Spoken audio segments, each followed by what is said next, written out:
I'm John Sicotte, executive editor of the Brewer magazine. Welcome to another edition of the Brewer magazine podcast. And, staying ahead in the craft industry of brewing, whether that's distilling or beer, it requires more than just some passion and creativity nowadays. It demands that commitment to lifelong learning. What you knew at the beginning shouldn't be what you know later on down the line. And, continued education is really important. It helps empower your brewer members to be able to get some new techniques, embracing new technologies and adapt to market trends. And it can help with innovating and fostering innovation, enhancing your efficiencies in operation.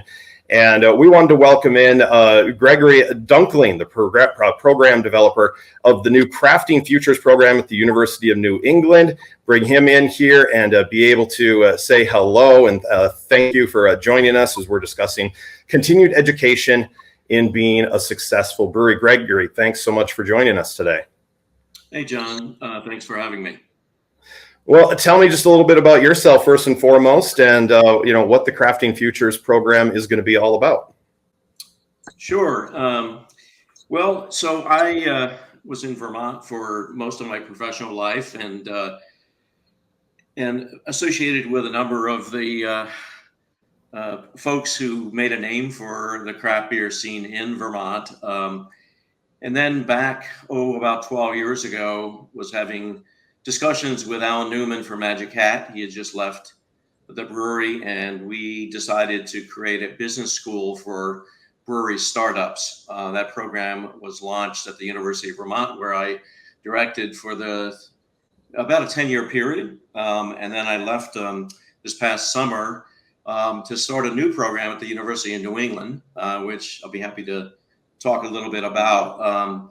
Just as a point of reference, the program at UVM was really aimed at startup breweries, and we caught that incredible wave of breweries running from 2016 on. And this program at the University of New England is really a different focus.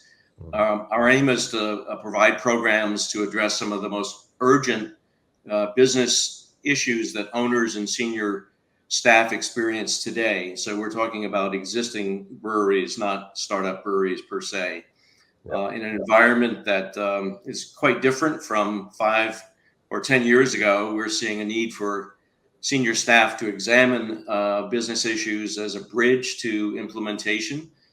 Perhaps implementation of a strategic plan that's a bit different than the one that they used when they launched their brewery however long ago. Some breweries, of course, will hire consultants to determine their best path forward.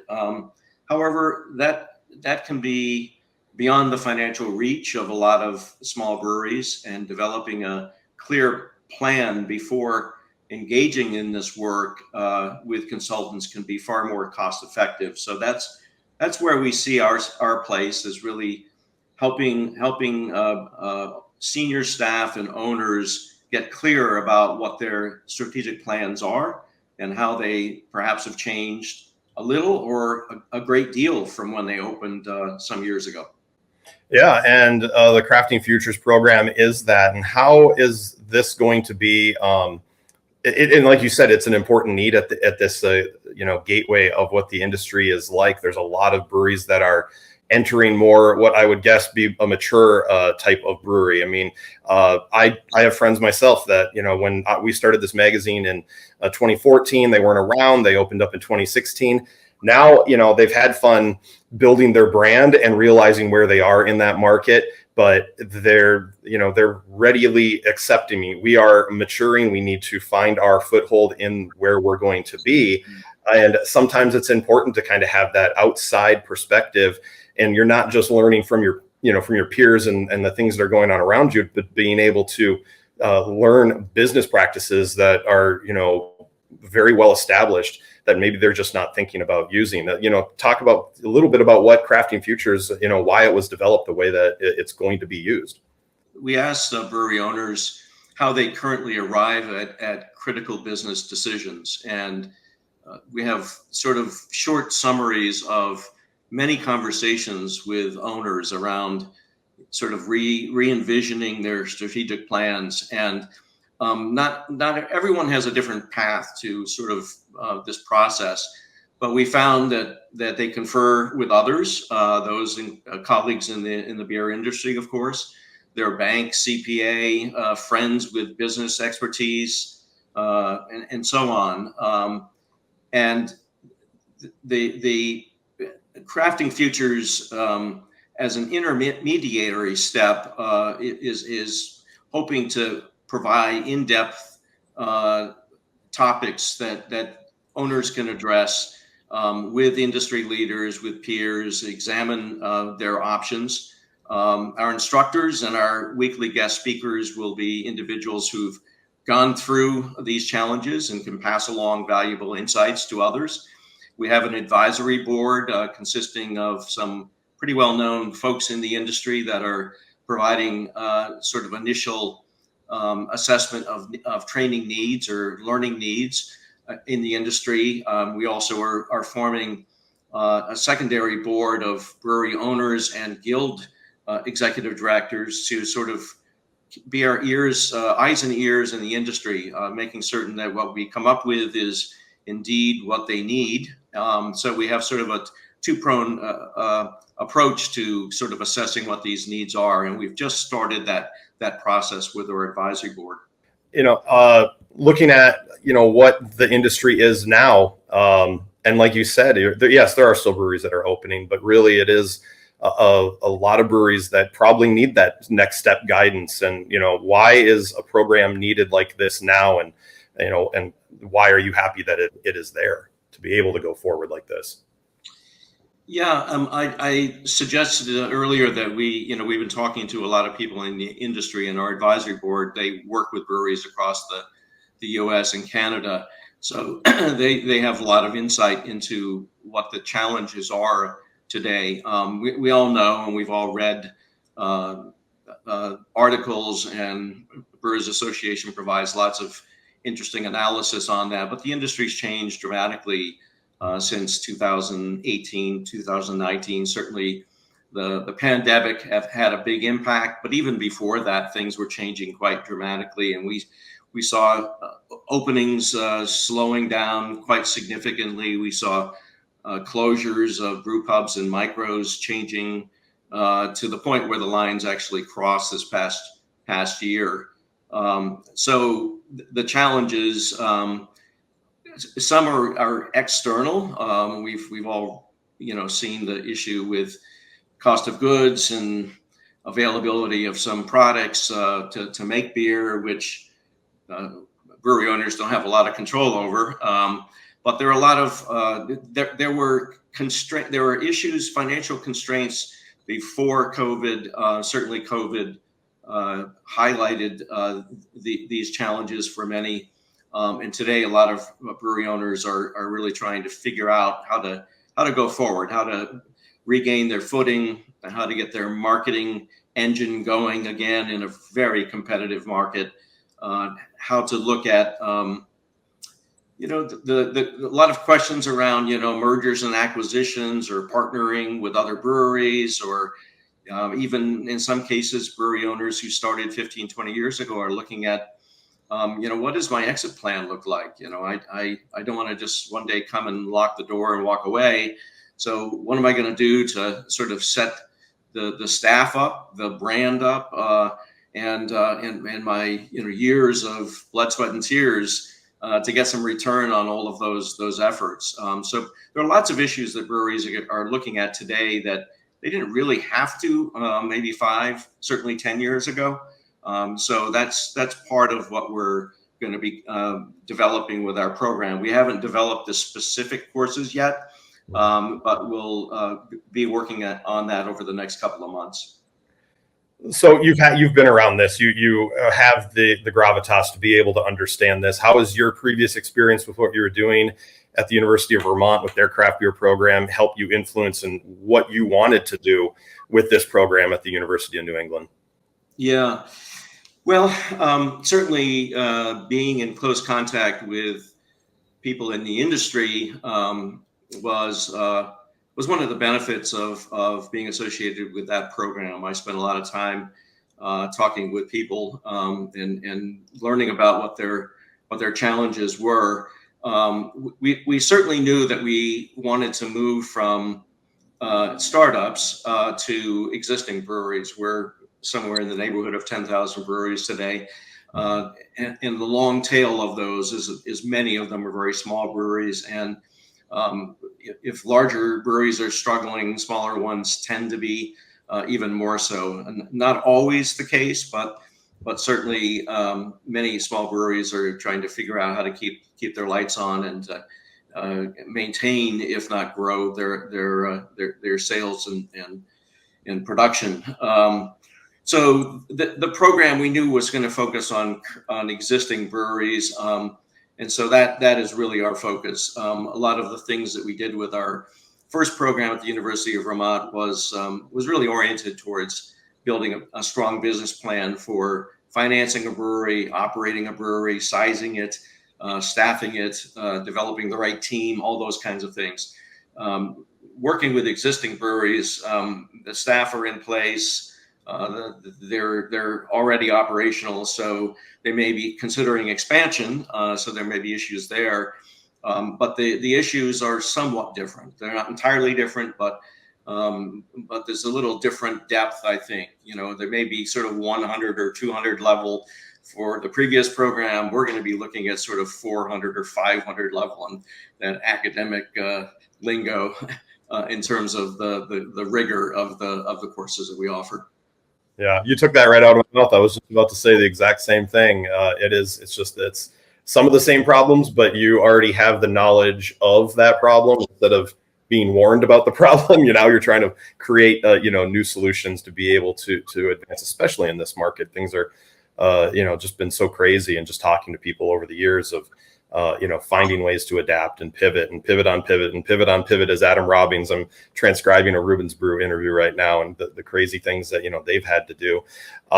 But switching gears a little bit and actually talking, you had mentioned the advisory board before, and I know on our website at brewermag.com, you can read about this, and there's a great list of people that you've been able to kind of become part of this Crafting Futures advisory board. Tell us a little bit about them, how, you were able to connect with these people and why they're important in putting together as an advisory board to drive this Crafting Futures program. Yeah, many of them are people that I worked with closely at the program at the University of Vermont. So we've had a number of years of working together. Some I've just simply been in contact with over the years, and we never formally worked together. They represent sort of a range of functional areas within breweries, from marketing to beer sales to operations, strategic planning, just finance, certainly brewery finance, and these are all areas that sort of, I think, fall into that category of re-envisioning a strategic plan. You've got to have all of those as components. You may choose to emphasize one or two of those more so than others, but these people have a depth of knowledge and years of experience to really give us guidance on what's needed. Many of them are consultants to existing breweries now, and have been for years, so they bring that expertise to the table. Yeah, I'm seeing, Julie Rhodes and Laura Lodge, Carrie Shumway. I mean, these are names that I think people that are in the industry definitely know who they are, probably have been in contact with them or have read something. I know we've talked to them for Brewer. So that's a good way to do it too. It's not just stepping into a group of people that you don't know what they know. I think that it's a good way to be able to start things, and putting that together, I think, obviously is. How long has this been going on? Like, when did this thought process start for you, and when you kind of start, assembling this group to be able to bring this forward? It's probably been 6 months in planning. Our first advisory board is this week, actually. And then we'll start working with building out a brewery board as well over the next couple of months. But been in conversations with these folks for the last 6 months as to what the needs are. So we're going to this planning process with some pretty good ideas of about what's needed, but now it's time to get really specific and start developing content that is not competitive with what the various guilds offer, or maybe what the Brewers Association has offered, but is somewhat different. We don't want to just simply replicate what other people are doing. Yeah. Are there certain things that you're kind of taking to the board that you would like to see done, and what are kind of those sticking points that you see breweries are having that needs to be addressed and have these kind of discussions? Yeah. Well, I think that the large umbrella is revisiting a strategic plan. If you ask breweries if they have a strategic plan, everyone says yes. If you ask if it's written, you get a very high percentage that say no. It's in the heads of the owner. And if you ask them how many have revisited that plan since 2018 to 2019, a much smaller number would raise their hands. So we think that there's a real need for re-envisioning what those plans are and how things have changed. If the market's changed dramatically, then what you set out to accomplish years ago probably has changed also. So within that, there are a lot of components. Brewery finance. I had an advisory board previously that consisted of 25 breweries across the country, and these are all owners of small breweries. And I asked them, this is prior to COVID, what the number one training need was, probably several times over a 6-month period or a year period. And they kept coming back to brewery finance. Here they were as owners, but they just felt that they didn't know enough about brewery finance. And then fast forward, COVID really took the wind out of the sails of a lot of breweries, and understanding all elements of the financial operation was really critical. If you outsource that work to other people, that's fine, but you shouldn't let them drive the decision making that comes from an understanding of finance. And you should know enough about your own brewery's finance so that you can have really deep conversations with those who are managing the books for you. So finance will be a component, but at a very deep level. Marketing, beer sales will be a component. We'll be looking at things like taproom hospitality. Obviously, in recent years, selling beer in the tap room is essential for a lot of breweries to not only for sales, but to generate the revenue that they need. So how is it that some breweries do this really, really well, and others really, really don't create the kind of environment that induces trusted fans that want to come back again and again, or even visitors that tell other people about this really cool brewery that they just visited. I had a conversation a couple of weeks ago with a brewery in Baltimore, and they were named the number one craft brewery in the city for a couple of years in a row, I think. And what they've become known as is the bluegrass brewery. They've branded themselves around music, and bluegrass is the genre that they focused on. And so everybody knows them not only for their good beer, but for the environment where they can hear good music. So those are the kinds of things that I think a lot of brewery owners are thinking about these days, and how they differentiate from their competitors down the road. Yeah, because I think really, like, and you kind of stress that too, is it's hard to differentiate yourself for beer now. Most of the time, the quality is pretty much across the board very well done now. I think maybe 10, 15 years ago, that wasn't the case. And the ones that do not do the QA usually are the ones that can fall by the wayside or don't have the strong pull. So you do have to find all these different aspects. And it is funny, I think when we first started this magazine, like, 10, 12 years ago, the beer was so important. Now you hear the word experience and hospitality, differentiating yourself, whether that's an entertainment venue, a food venue, a music venue.